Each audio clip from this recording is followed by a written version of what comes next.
Halo kawan-kawan, kita berjumpa kembali dalam perkenalan dengan Marxisme sebagai alat analisis sosial dan ekonomi politik.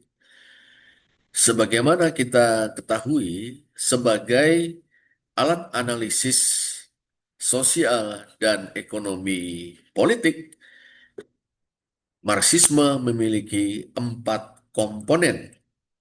Pertama, materialisme dialektis. Kedua, materialisme historis. Ketiga, analisis kelas. Dan yang keempat, ideologi dan kesadaran palsu. Dalam kesempatan ini, kita akan coba berkenalan dengan komponen kedua, materialisme historis.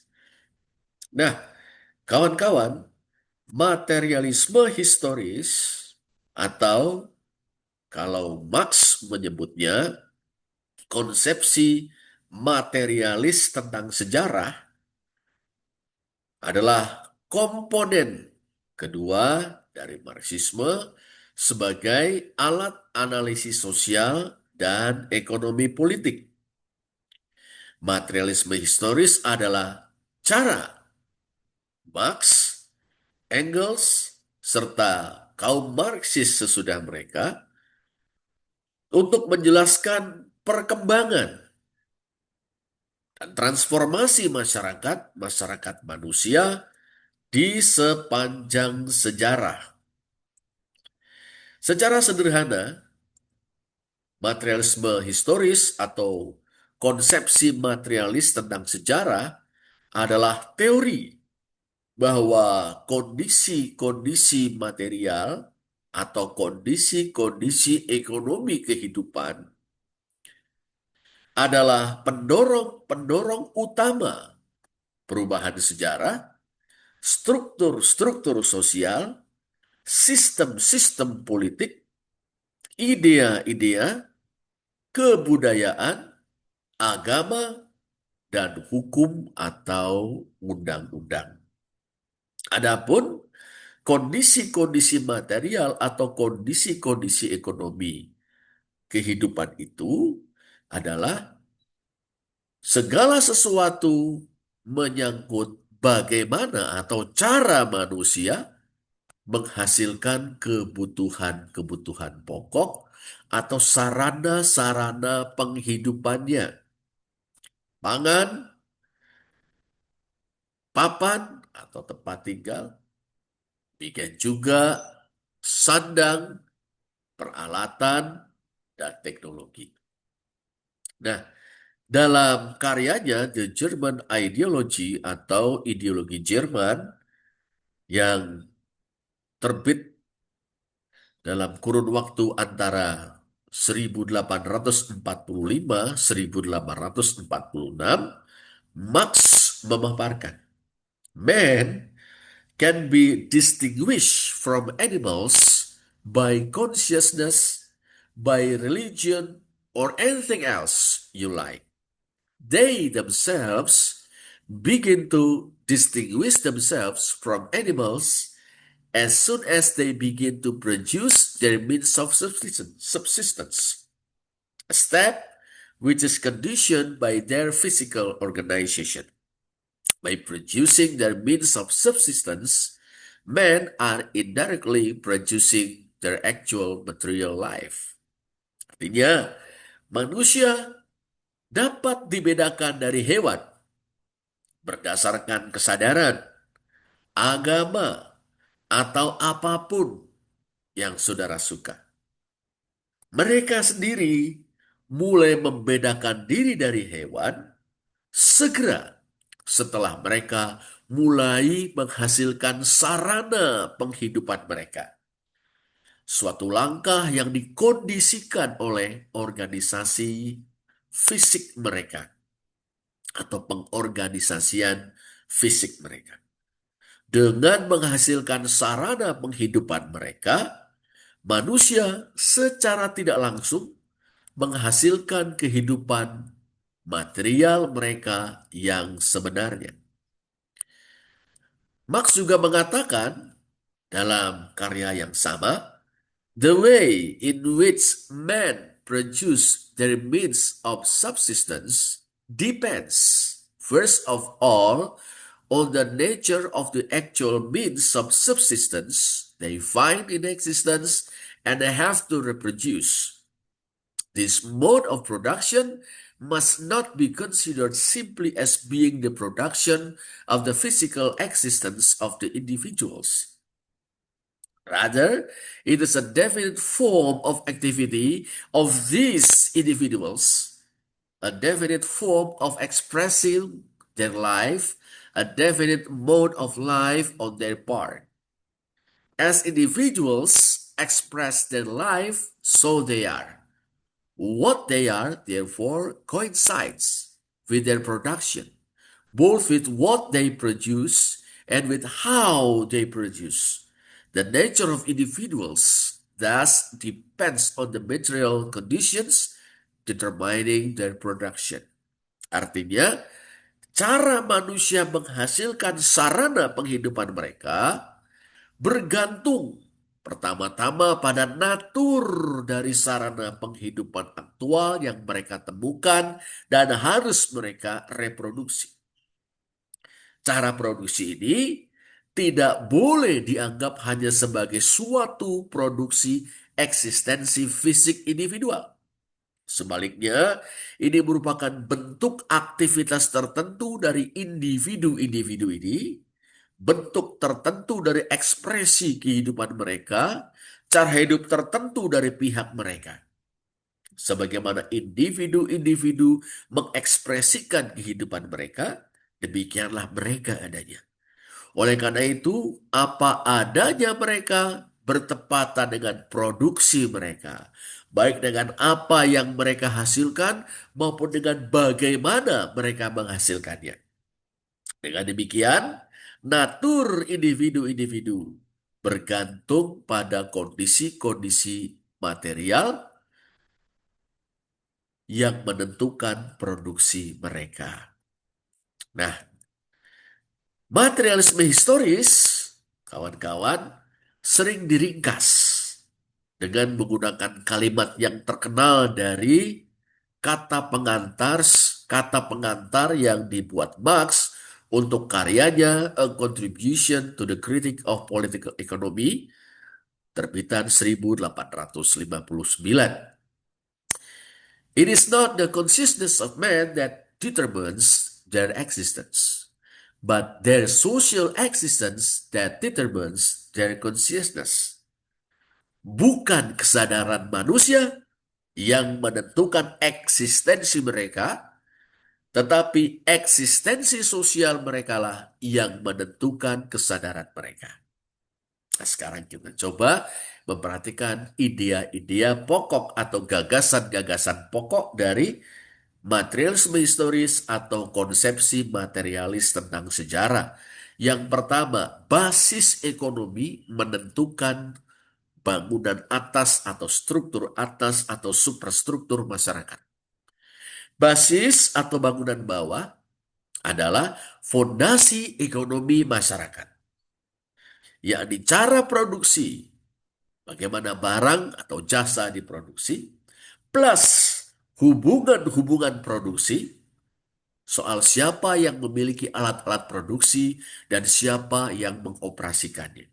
Jadi basis atau bangunan bawah ya adalah fondasi ekonomi masyarakat. Cara produksi atau modus produksi plus hubungan-hubungan produksi. Contoh, dalam kapitalisme, cara produksinya, hubungan-hubungan produksinya sebagai berikut. Modus produksi atau cara produksi kita sebut kapitalisme. Hubungan-hubungan produksinya, kepemilikan pribadi atas pabrik-pabrik atau alat-alat produksi massal di satu pihak dan kerja upahan di pihak lain. Lalu suprastruktur atau bangunan atasnya adalah segala sesuatu yang dibangun di atas basis politik, negara, hukum, agama, moralitas, seni, pendidikan, struktur-struktur keluarga, dan idea-idea yang dominan. Nah, basis, kawan-kawan, membentuk dan membatasi bangunan atas. Jadi ketika basis ekonomi, bagaimana basis ekonominya, demikianlah bangunan atasnya. Nah, ketika basis ekonomi berubah secara signifikan, maka superstruktur atau bangunan atas pada akhirnya juga berubah. Kendati mungkin tidak selalu terjadi serta-merta atau secara langsung. Yang kedua adalah bahwa sejarah berkembang melalui tahapan-tahapan yang didefinisikan oleh cara-cara produksi. Ya, sejarah umat manusia berkembang melalui tahapan-tahapan yang didefinisikan oleh cara-cara produksi. Karl Marx mengidentifikasikan beberapa tahapan sejarah. Memang identifikasi ini tidak kaku, ya, tidak juga universal, berlaku dalam setiap masyarakat, tapi lebih merupakan pola-pola umum. Ya, tahapan pertama, komunisme primitif. Masyarakat hidup dari berburu dan meramu. Ya, berburu binatang, hewan, meramu daun, buah-buahan. Dalam masyarakat pemburu dan peramu, tidak ada kepemilikan pribadi. Tahap kedua, masyarakat-masyarakat kuno atau masyarakat-masyarakat perbudakan. Misalnya Yunani, Romawi, lalu feodalisme berbasis tanah, para hamba sahaya, kaum tani dalam kedudukan sebagai hamba sahaya terikat pada para tuan tanah. Tahap yang keempat, kapitalisme yang berintikan kerja upahan, kepemilikan pribadi atas alat-alat produksi. Dan secara teoritis ya, sosialisme yang nanti merupakan yang nanti terdefinisikan sebagai kepemilikan kolektif. Dan tidak ada kelas-kelas di dalam masyarakat komunis. Nah, ini. Nah, setiap tahapan mengandung kontradiksi-kontradiksi, yaitu kontradiksi-kontradiksi internal, kontradiksi-kontradiksi yang terkandung di dalam tahapan atau masing-masing tahapan itu.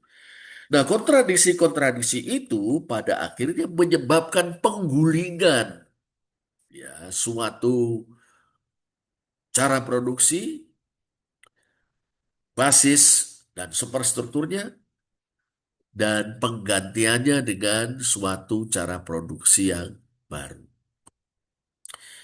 Lalu yang ketiga, ya, perjuangan kelas adalah mesin penggerak perubahan sejarah. Dalam setiap masyarakat kelas, terdapat dua kelas antagonistis yang utama. Dua kelas yang bertentangan, berlawanan, dua kelas yang utama. Misalnya, budak di satu pihak dan pemilik budak di pihak lain dalam masyarakat perbudakan, hamba sahaya di satu pihak, tuan tanah di pihak lain dalam masyarakat feudal, buruh di satu pihak, dan kapitalis atau borjuis di pihak lain dalam masyarakat kapitalis. Nah, konflik antara kelas-kelas ini, kelas-kelas antagonistis ini mendorong progres gerak maju sejarah. Nah, ketika kontradiksi-kontradiksi ini menjadi begitu tajam, terungkap misalnya dalam penurunan tingkat laba atau tingkat profit dalam kapitalisme, pemberontakan kaum tani dalam feudalisme, maka dimungkinkanlah suatu perubahan revolusioner, suatu perubahan yang berintikan penggantian tahap yang sekarang dengan tahap yang berikutnya. Cara produksi yang sekarang ke cara produksi berikutnya. Yang keempat, revolusi terjadi ketika hubungan-hubungan produksi tidak sesuai lagi dengan perkembangan tenaga-tenaga produktif atau kekuatan-kekuatan produktif. Apa itu tenaga-tenaga produktif atau kekuatan-kekuatan produktif? Teknologi, peralatan, pengetahuan, keterampilan manusia. Nah, sedangkan hubungan-hubungan produksi adalah soal siapa yang memiliki dan mengendalikan kekuatan-kekuatan atau tenaga-tenaga produktif itu. Nah, ketika teknologi baru, pengetahuan baru, keterampilan yang semakin meningkat dari manusia, khususnya kelas-kelas yang tertindas, berkembang tetapi terhambat atau dihambat oleh hubungan-hubungan kepemilikan yang sudah usang, maka ketegangan akan meningkat. Terjadi krisis, dan ini menjadi potensi untuk terjadinya revolusi. Nah, dalam kata pengantar untuk karyanya Contribution to the Critique of Political Economy, Marx mengatakan begini. At a certain stage of their development, the material productive forces of society come into conflict with the existing relations of production, or what is but a legal expression for the same thing, with the property relations within which they have been at work hitherto. From forms of development of the productive forces, these relations turn into their fetters. Pada tahap perkembangan tertentu, kekuatan-kekuatan produktif material masyarakat berbenturan dengan hubungan-hubungan produksi yang ada, atau yang merupakan ungkapan hukum untuk hal yang sama dengan hubungan-hubungan kepemilikan di mana mereka telah beroperasi hingga saat ini. Dari bentuk-bentuk perkembangan kekuatan produktif, hubungan-hubungan ini berubah menjadi belenggu bagi mereka. Contoh klasik yang diberikan Marx, hubungan-hubungan feodal, tanah terikat pada tuan-tuan tanah, pada akhirnya menghambat pertumbuhan perdagangan, manufaktur, dan teknologi baru, maka pecahlah, meletuslah revolusi-revolusi borjuis, misalnya revolusi Inggris, revolusi Prancis, revolusi Amerika, yang menggulingkan feodalisme dan mendirikan kapitalisme. Lantas bagaimana materialisme historis ini kita gunakan sebagai alat analisis? Nah, ketika mengaplikasikan materialisme historis untuk menganalisis suatu masyarakat, misalnya Indonesia saat ini atau masyarakat-masyarakat lainnya, kita mengajukan pertanyaan-pertanyaan berikut. Misalnya ya, apa cara produksi yang dominan saat ini dalam masyarakat kita? Misalnya, kapitalisme dengan keterlibatan negara yang kuat di satu sisi dan kendali kontrol oligarki pada saat yang sama. Lalu, siapa yang memiliki atau mengendalikan, mengontrol alat-alat produksi utama? Misalnya, oligarki domestik, korporasi-korporasi atau perusahaan-perusahaan asing, perusahaan-perusahaan negara. Lalu apa kekuatan-kekuatan kelas yang utama dan kepentingan-kepentingan mereka? Misalnya pekerja-pekerja atau kaum buruh industri, kaum tani, kelas menengah perkotaan, borjuasi komprador, yang lazimnya kejam kepada bangsanya sendiri dan menghamba kepada kapitalis asing atau penguasa asing. Lalu kita menanyakan kontradiksi-kontradiksi apa yang eksis yang ada di dalam sistem ini. Misalnya kontradiksi antara pertumbuhan ekonomi yang cepat, meroket, dengan kesenjangan yang ekstrim. Ketergantungan ekspor dengan kedaulatan nasional. Lalu bagaimana politik, hukum, agama, media, dan budaya mencerminkan dan memperkuat basis ekonomi? Misalnya ideologi, Pancasila, yang mempromosikan harmoni sambil menutupi konflik-konflik kelas. Lalu apakah ada tanda-tanda kemunculan krisis atau transformasi? Misalnya keresahan buruh, ya, konflik-konflik tanah, radikalisasi kaum muda. Nah, secara ringkas, kawan-kawan, materialisme historis adalah metode Marxis untuk menjelaskan perubahan sejarah dengan menunjukkan bagaimana perubahan-perubahan dalam basis ekonomi, yakni cara dan hubungan-hubungan produksi, menciptakan kontradisi-kontradisi yang mendorong perjuangan kelas dan pada akhirnya mengubah superstruktur politik, bangunan atas politik, hukum, budaya, dan ideologis masyarakat.